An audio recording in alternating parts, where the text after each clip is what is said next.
सुट्टी घ्यायला लागेल. काम धंदे बंद ठेवायला लागेल आता. हा दादा. अरे हो ना, हो, काम धंदे तर बंदच ठेवावं लागेल ना. आता घरचं लग्न आहे म्हणजे आपल्याला काम धंदे बंदच ठेवावं लागेल. आता दीपचं लग्न आहे म्हणजे आपल्याला माहोल तर नाही माहोल करायला लागेल ना हो. ऐसा थोड़ी जमेगा. अरे अपने घर का शादी है ना बेटा.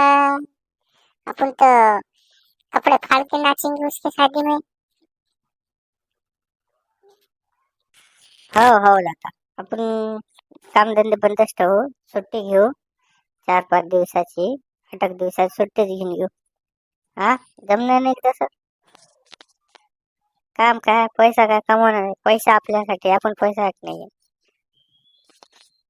तुम्ही तिघे जण म्हणजे ती सापडली आहे, उद्या काही कपडे घेणार आहे. काय झालं, 5,000 देतो मी कपडे घ्यायला. 5,000च तर लय झाले तेवढ्यात. कपडे घेणार.